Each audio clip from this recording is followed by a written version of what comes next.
your boy David Fox here with Metro Jiu-Jitsu, and today we're talking about why women need Jiu-Jitsu more than men. And these are top reasons, and I'm sure I could come up with more, but these are just really off the top of my head, the biggest ones. It's near and dear to me. The irony of this, I know someone's going to get up there and be like, yo, Fox, but this. Okay, my wife doesn't train Jiu-Jitsu. I'm working on it. It's about 12 years in the making. We're working on it. But one of the top reasons women need Jiu-Jitsu more than men, plain and simple, they tend to be the victims. Okay? Like, guys, if you're looking to get into a fight, you will find a way to get into a fight. If you're looking to not fight, you can usually find a way not to. Like I've been training Jiu-Jitsu, 12-ish years, 12, 13 years. I haven't been in a fight since I started training, okay? Because I realized it's not worth it. We're pretty good about that. Men today, especially the type of man who's going to attack somebody, like viciously attack somebody, are soft. They're cowards. They're not going to attack somebody who's 190-ish and in good shape. It's not going to happen. But they'll be quick to attack a female who's a $120 and isn't paying attention because she's lost in her phone. Okay, they're gonna be quick to overtake that. So that's number one. They're the victims. They tend to be the victims the majority of the time. Number two, women are weaker. Period.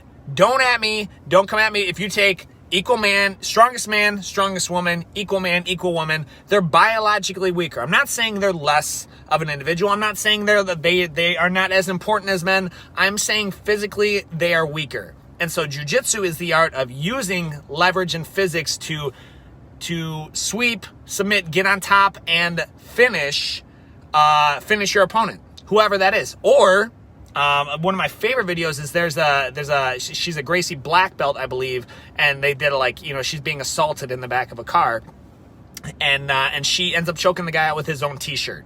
Okay, using things like that, like in what would appear to be really, really vulnerable positions,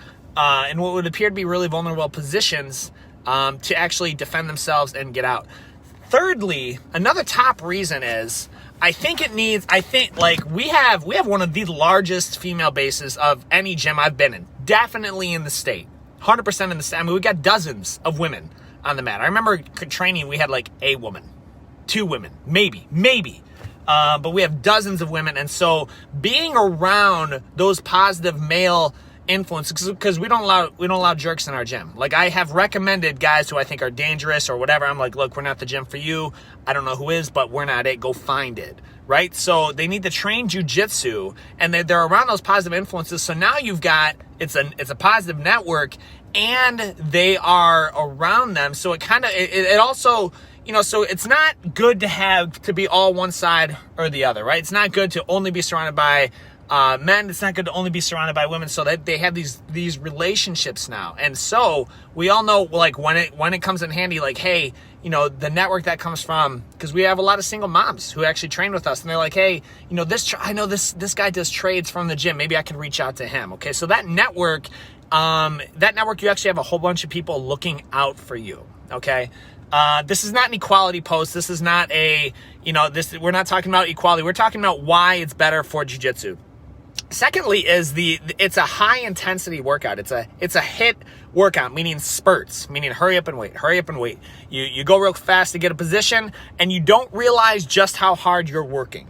Okay, you don't realize just how hard you're working. And I would venture to say that every one of the women that we have in our academy, they're relentless. Like they get so frustrated because they're go-getters, they're action takers, and they want to solve problems. They're geared to solve problems, and they're like, man, I keep trying this, and it's so frustrating. A lot of these are they're athletes. They've done things in the past, and they're like, this is harder.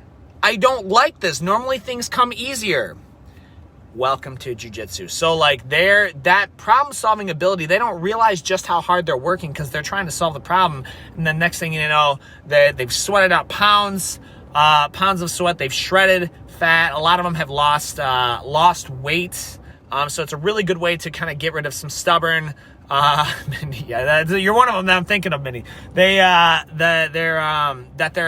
To get rid of stubborn fat, either from it's a lot of legs. I know you got strong hips, legs, core, the whole 9 yards, and that is And then finally, like we have a lot of mothers who train with us. And so it's a great atmosphere to bring their kids that they're safe environment. And we get complimented all the time on our positive male role models about this, right? Like we have, again, we work with a lot of single mothers, and they're like, look, dad's out of the picture for one reason or another.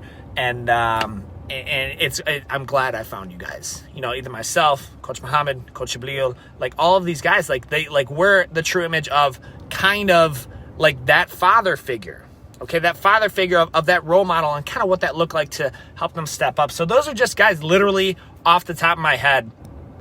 And that is why, and that's why, like, I think it's the coolest thing to see women compete is because, like, I know what it takes to do that. They've overcome every obstacle. To even walk in the door, for a woman to walk in the door of a jiu-jitsu academy takes courage. Mad amounts of courage. I mean, like, we're talking like going into the Dragon's Den courage, because they had to overcome so many internal mental blocks to get there. And so I'll take this time now to just say we've got a female. We were thinking about this for a long time. I was like, well, should we just do co-ed classes? But then you have people like, I'll use my wife Amanda as an example. 12 years in the making. 0 jiu-jitsu class. She won't even do jiu-jitsu with me, okay?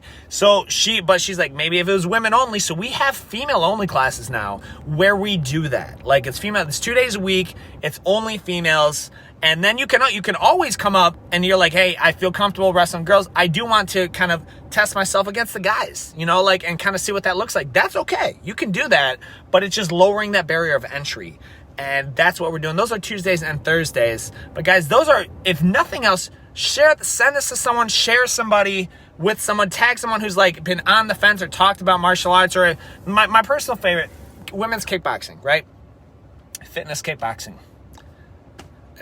It might be a good workout, but if you're concerned about being assaulted or being attacked, like as a woman, or if you've ever been, because I don't think my wife Amanda and I went to New Orleans not so long ago. And look, if you're from New Orleans, I'm sorry, nothing against you, but bro, like I was afraid for her safety and my safety in New Orleans. Okay, now it could have been a bad time we went, but I was like, you're gonna stay close to me, and we're gonna just go right through and get to where we need to get to, and then stay there. So if you've ever felt that, like actually felt that concerned, that is kickboxing's not going to do it.